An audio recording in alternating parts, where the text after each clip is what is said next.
একটা মসৃণ ছিল না। এই মোহাম্মদ আলী পার্কের শ্যামাপ্রসাদ মুখার্জি বক্তৃতা করছেন, ফরওয়ার্ড ব্লকের গুন্ডারা শ্যামাপ্রসাদের মাথায় পাথর মেরে তাকে রক্তাক্ত করে দিয়েছিলেন। শ্যামাপ্রসাদ মুখার্জির যে জনপ্রিয়তা ছিল, তিনি মঞ্চ থেকে একটু দলের কোনো ভোট বাড়াতে পারেন, তাহলে আমি ব্যর্থ নেতাকে নিয়ে আলোচনা করার কি আছে? আরে আলোচনা করতে হলে কালকে নিয়ে আলোচনা করুন। কাল 8ই জুলাই। পশ্চিমবঙ্গ শুধু বাঁচানো নয়, পশ্চিমবঙ্গের মেরুদণ্ড তৈরি করেছিলেন যে মানুষটি, তার নাম জ্যোতি বোস। সুভাষ বোস, জ্যোতি বোসদের নিয়ে আলোচনা করুন, শ্যামাটামা নিয়ে আলোচনা বন্ধ করুন। শ্রমিকবাবু খুব ভালো বক্তা, এ নিয়ে কোনো সন্দেহ নেই, এবং শ্রমিকবাবুকে অন্তত ধন্যবাদ এটা, উনি ওই রাগডাক গুড়গুড় করেননি। RSS সুলভ রাগডাক গুড়গুড় যেটা ব্যাপার আছে, উনি ওনার বক্তব্য, উনি ওনার রাজনীতির জায়গা থেকেই বলেছেন।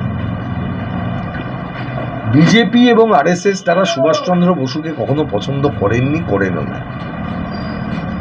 সুভাষচন্দ্র বসুও তাদের পছন্দ করতেন না। হিন্দু সন্ন্যাসিনীরা হিন্দু মহাসভার মাধ্যমে যখন রাজনীতির মূল স্রোতে যখন চলে আসছেন, সুভাষবাবু এই নিয়ে তার বক্তব্য রেখেছিলেন। সুভাষবাবু ধর্মনিরপেক্ষ ভারতবর্ষ গড়ে তোলার পক্ষে ছিলেন। ধর্ম এবং রাজনীতির বিপদ উনি বুঝতেন।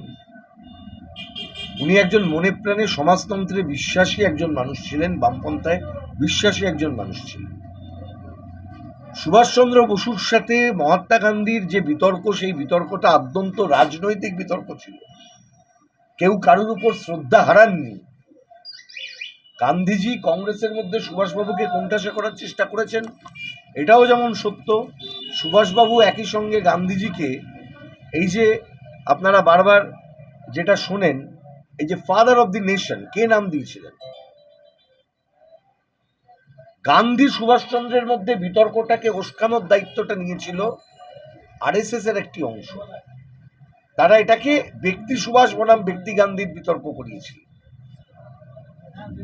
আসলে বিতর্কটা ছিল সুভাষচন্দ্র বসু এবং শ্যামাপ্রসাদ মুখার্জিদের রাজনীতির। শ্রমিকবাবু তাই এটা বলতে পারছে না কতটা নির্লজ্জতার উদাহরণ হতে পারে, কতটা লজ্জার, যে তাঁর নাম নিলে বিতর্ক সৃষ্টি হতে পারে। আরে বলুন, ফ্যাক্ট ইজ ফ্যাক্ট। আপনি বলছেন যাকে নিগৃহীত হতে হয়েছিল, আমরা তাকে বলছি এটা প্রতিরোধ করতে হয়েছিল শ্যামা পোকাদের হাত থেকে কলকাতা কর্পোরেশনকে বাঁচানোর জন্য।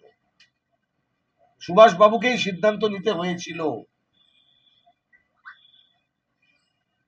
কমরেড সুভাষচন্দ্র বসুকেই সিদ্ধান্ত নিতে হয়েছিল।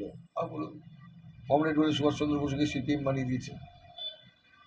সুভাষচন্দ্র বসুও তার বক্তৃতায় কমরেড বলে ডাক। আর কি চান আপনি? সুভাষ বসুকে আমরা বীর বলে জানি, আর বাংলার শ্যামা মানে পোকা।